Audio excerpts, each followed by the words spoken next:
Frères et sœurs, nous avons commencé la lecture courante, enfin par petits fragments, du livre de la sagesse de Salomon. Je ne sais pas si ça fait partie de vos livres favoris, parce que la plupart du temps, on pense que c'est un écrit très peu important, etc. Et surtout, on ne sait pas ce que veut dire la sagesse. Car s'il y a bien un mot qui n'apparaît plus dans l'actualité, dans les comportements, dans la manière de gérer et de gouverner, qui encore aujourd'hui, parmi les gouvernants, dit qu'il gouverne avec sagesse? Ça n'est pas du tout porteur du point de vue publicitaire.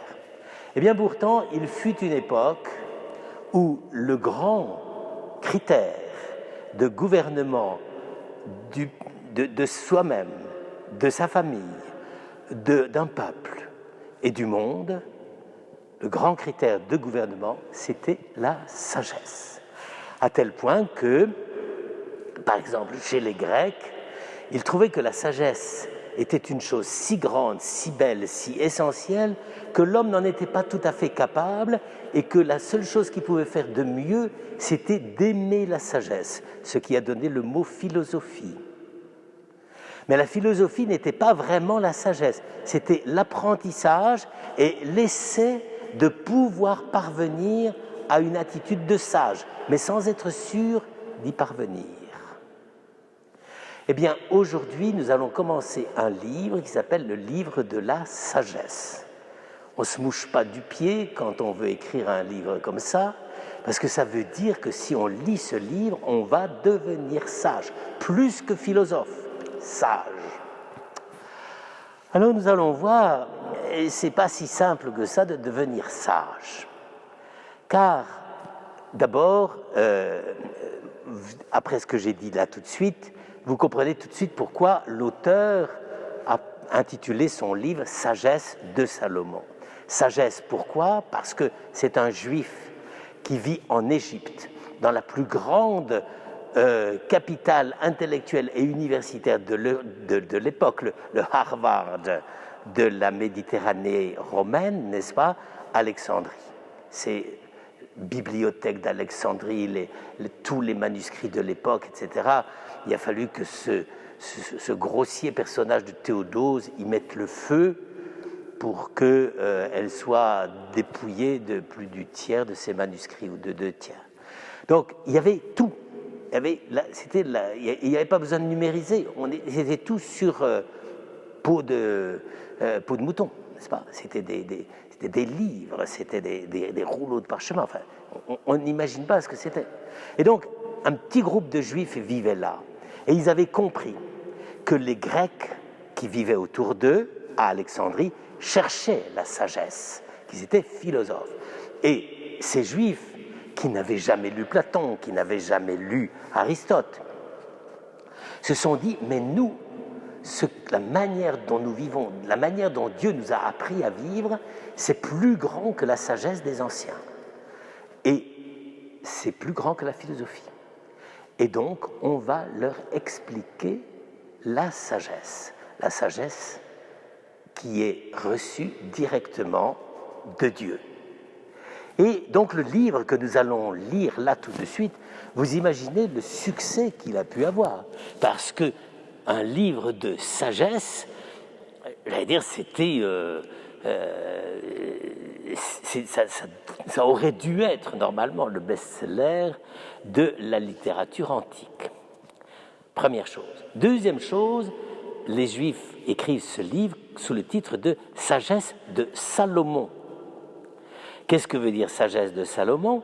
Ça veut dire que ce n'est pas simplement une sagesse qui nous est dictée dans un livre, mais c'est une sagesse qui a été reçue et pratiquée par un homme qui a été considéré comme le plus sage de tous les hommes, puisque Salomon lui-même, quand il était dans ce petit trou perdu de Jérusalem, la reine de Saba est venue le voir pour recevoir ses conseils de sagesse.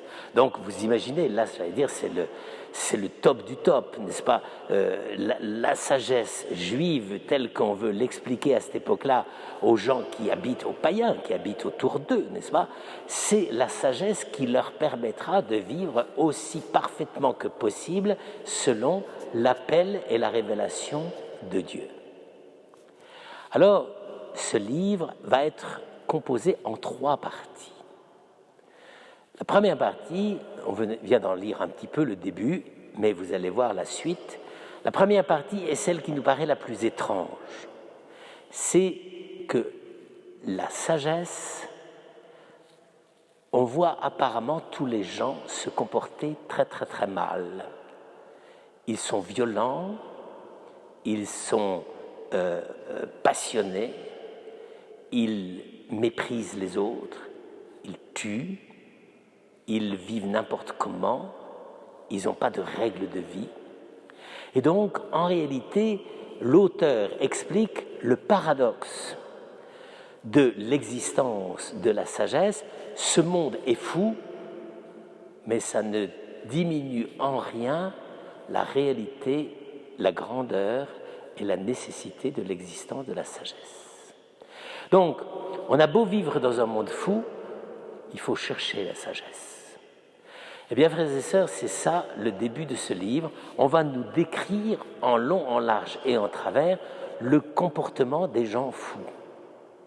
Comme d'ailleurs, aujourd'hui encore, la presse, les messages d'Internet, etc., nous rapportent sans cesse le comportement de gens qui, la plupart du temps, sont cinglés. C'est très très rare qu'on lise un texte de la presse ou des moyens de communication qui nous disent « Ah, voilà un véritable exemple de sagesse ». En général, plus c'est fou, mieux ça passe et plus c'est lu. Eh bien, précisément, ici, l'auteur va commencer par là. Le monde est fou, il y a des fous dans le monde qui nous mènent la vie impossible. Eh bien, ça n'empêche qu'on peut vivre comme un sage au milieu de ce monde de fous. C'est vous dire l'importance de ce livre et pourquoi on ne le lit pas, parce qu'on s'intéresse davantage aux histoires de fous qu'aux histoires de sages. Eh bien, précisément, c'est ça que Dieu nous demande. Il nous demande d'abord, pour être sage, c'est de prendre la mesure de la folie qui traverse la vie humaine. Eh bien, ce sera pour aujourd'hui suffisant et je crois que ça peut nous aider à vivre au mieux toute notre vie, c'est-à-dire de ne jamais désespérer de la sagesse et d'être un sage, quel que soit le monde complètement déglingué dans lequel on vit.